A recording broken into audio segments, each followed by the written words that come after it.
जाणं येणं सुरू आहे, काय हरकत नाही. मी माझा टॉपिक आजच्या या चर्चासत्राचे अध्यक्ष, त्याचबरोबर MRDBSचे अध्यक्ष भोसले साहेब, सर्व MRDBSचे पदाधिकारी, सह्याद्री फार्म्सचे पदाधिकारी, सर्व स्टेट गव्हर्नमेंट डिपार्टमेंट ऑफ ॲग्रिकल्चरचे सर्व पदाधिकारी, उपस्थित सर्व द्राक्ष बागायतदार बंधू आणि भगिनींनो, सर्वांना नमस्कार. आजच्या चर्चासत्राचा विषय मला देण्यात आलेला आहे द्राक्षवान व जमिनीच्या परिस्थितीनुसार विविध रूस्टॉकचा वापर. मित्रो, व्यासपीठाहून बऱ्याच मान्यवरांनी सांगितलं की प्रतिकूल हवामानामुळे आपल्याकडे नवीन व्हरायटींना एक स्कोप येत आहे, वाव येत आहे. मार्केटिंगच्या दृष्टिकोनातून, त्याचबरोबर एक्सपोर्ट क्वालिटीच्या दृष्टिकोनातून नवीन व्हरायटी ज्या काही येत आहेत त्यांना एक वाव आहे, स्कोप आहे आणि बराच द्राक्ष बागायतदार वर्ग त्याच्याकडे वळताना आपल्याला दिसतो आहे. मित्रो, जेव्हा क्वालिटीची किंवा प्रतिकूल हवामानामध्ये तग धरणाऱ्या आपण द्राक्षवानाची गोष्ट करतो, त्याच वेळेला आपल्याला गुणवत्तेला महत्त्वाचा जो एक भाग असतो, एक बिंदू असतो, तो म्हणजे रूस्टॉक. त्याचासुद्धा वापर करणे गरजेचं आहे, त्याचासुद्धा विचार करणे आपल्याला गरजेचं आहे. आपण विचार केला तर पूर्वीचा हवामान आणि आताच्या हवामानामध्ये खूप मोठी तफावत आहे. पूर्वीच्या काळी जमिनी चांगल्या होत्या, क्षारयुक्त नव्हत्या, पाणी चांगलं होतं, क्षारयुक्त पाणी नव्हतं. पण आताचा विचार केला तर परिस्थिती ही खूप काही चांगली नाही. त्याला वेगवेगळे कारणं आहेत आणि त्यालाच म्हणतो आपण की क्लायमेट चेंज. फक्त रोग किंवा कीड हेच महत्त्वाचं नाही, तर त्याच्या जोडीला जे हवामान आहे, जमीन असेल, पाणी आहे, तापमान असेल, थंडी असेल, या सर्व गोष्टींचा द्राक्षाच्या गुणवत्तेवर प्रभाव पडताना दिसतो आहे.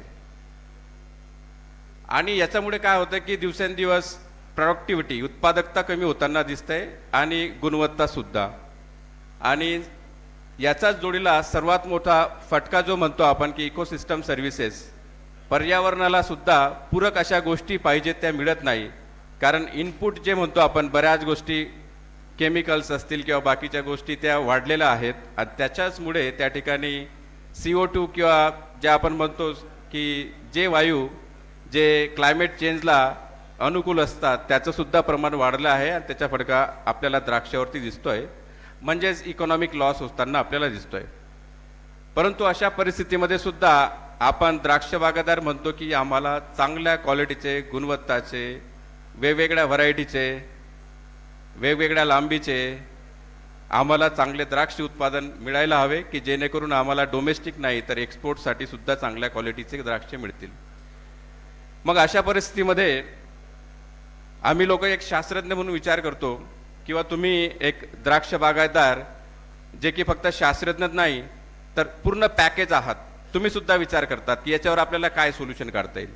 कोणी म्हणतं की त्या ठिकाणी नवीन व्हरायटी आपण आणू, परदेशातल्या व्हरायटी आणू किंवा आपल्या देशातच जे काही व्हरायटी आणू. कोणी म्हणतं की त्या ठिकाणी ज्या हॉर्टिकल्चरल प्रॅक्टिसेस आहेत, कॅनोपी मॅनेजमेंट असेल किंवा रूस्टॉक्स असेल, आताच म्हटलं की प्लास्टिक कव्हरचा सुद्धा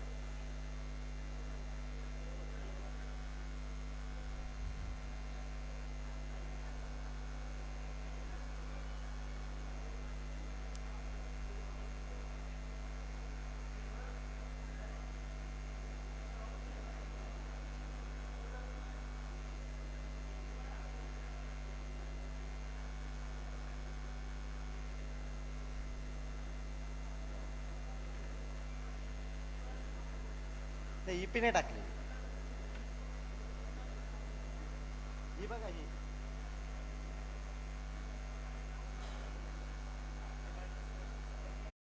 कोणी म्हणतं की बायोटेक्नॉलॉजिकल टूल्स, नवीन जीन्स आयडेंटिफिकेशन, ट्रान्सजेनिक आपण काहीतरी निर्माण करू.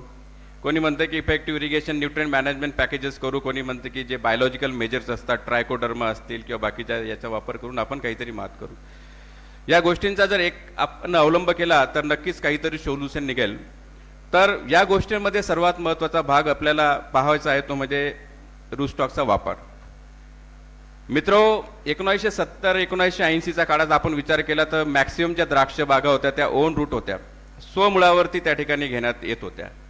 परंतु जमीन आणि पाणी याची गुणवत्ता जेव्हा खालवली गेली आणि ज्यावेळेला एक्सपोर्ट क्वालिटी असं प्रोडक्शन मिळवण्यासाठी जेव्हा प्रयत्न करण्यात आले, तर त्यावेळेला 1980 ते 82च्या काळामध्ये रूस्टॉकवरती संशोधन करण्यात आलं. त्या काळी डॉक्टर सिक्कामणी साहेब असतील, GS प्रकाश साहेब असतील, MRDBचे काही पदाधिकारी असतील, यांनी पुढाकार घेऊन 1980 नंतर जे काम सुरू केलं त्याचाच परिणाम म्हणून 1992-93ला डॉगरीज हा रिकमेंडेड करण्यात आला की चांगला रूस्टॉक आहे की जेणेकरून तुम्हाला उत्पादन मिळेल.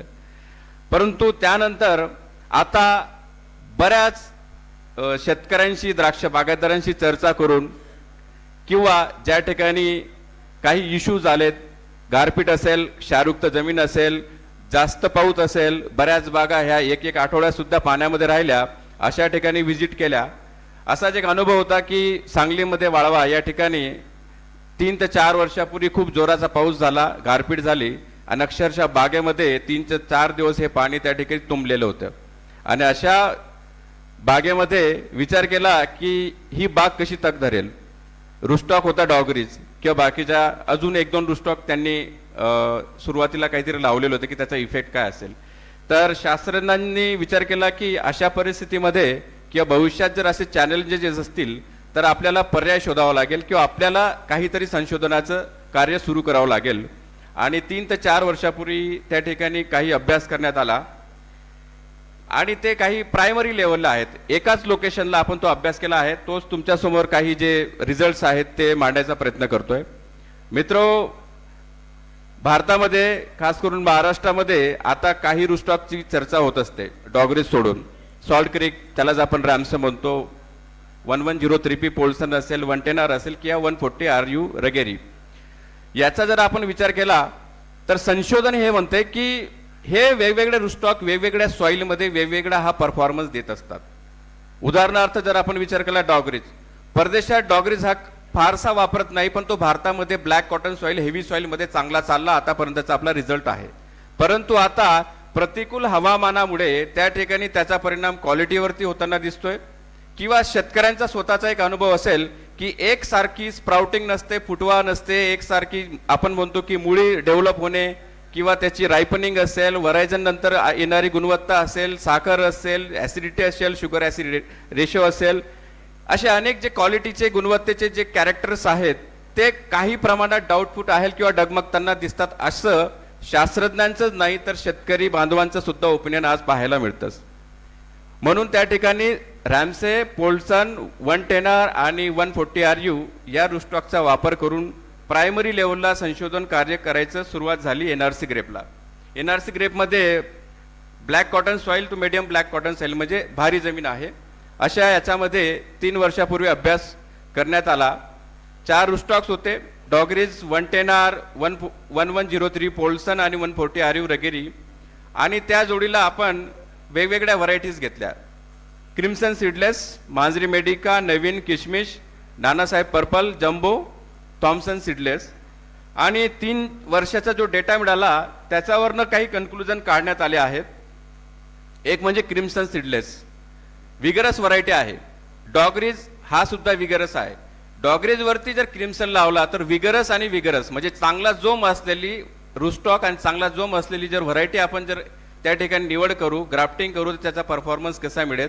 त्याच जोडीला इतर जे तुम्हाला नमूद केलेले रूस्टॉक होते त्याचा अभ्यास करण्यात आला आणि असे निदर्शनात आलं की 1103P पोल्सन हा फक्त यील्ड नाही तर गुणवत्ता, खास करून कलर वगैरे याच्यामध्ये सुद्धा चांगला मिळालेला दिसतो.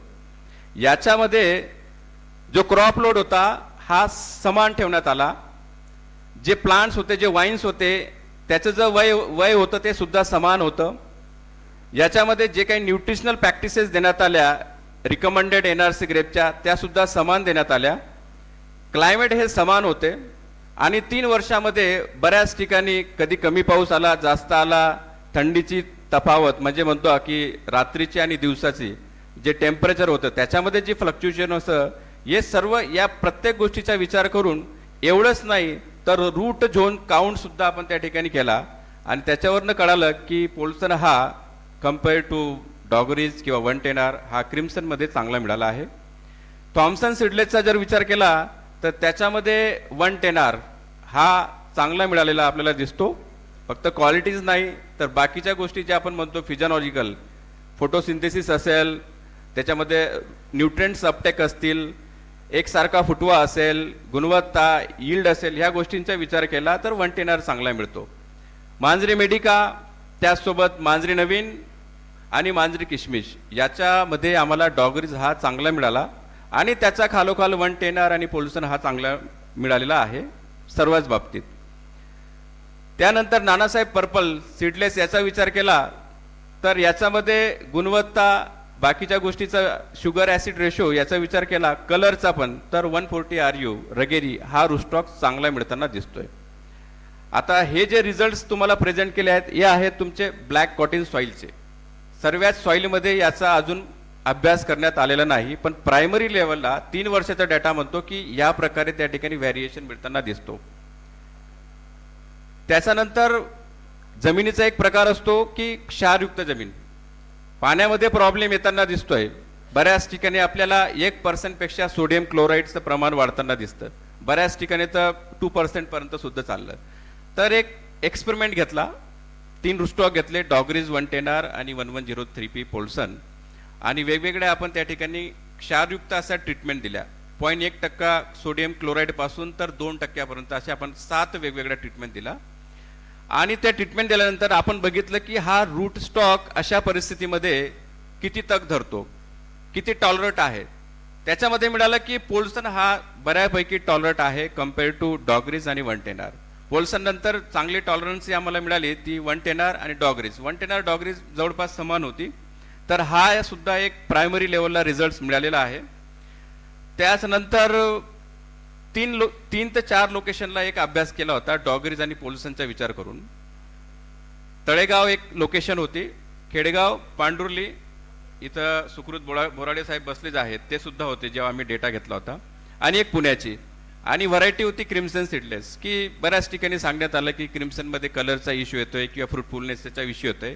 तो सुद्धा एक अभ्यास केला आणि या अभ्यास केल्यानंतर एक कळालं की पुण्यामध्ये थोडी ब्लॅक कॉटन सॉईल होती, त्याचनंतर पांडुर्लीमध्ये थोडीफार हलकी जमीन होती, खेडगावमध्ये मीडियम ब्लॅक सॉईल आहे आणि तळेगावमध्ये सुद्धा थोडीफार लाईट सॉईल होती. अशा 2-3 प्रकारच्या सॉईलमध्ये जर आपण उत्पादनचा विचार केलं किंवा द्राक्षाची जी साईज होती, मण्याची जी साईज होती, 1 mm ही डॉगरीजमध्ये जास्त मिळाली प्रति मनी. परंतु इतर जे कॅरेक्टर होते, कलर होता, शुगर ॲसिडिटी होता किंवा समसमान फुटवा निघणे, स्प्राउटिंग येणे, बंचेस येणे, फ्रुटफुलनेस, हे पोल्सनमध्ये चांगले मिळाले. डॉगरीजमध्ये 1 mm किंवा 1.5 mm ही साईज जास्त मिळाली.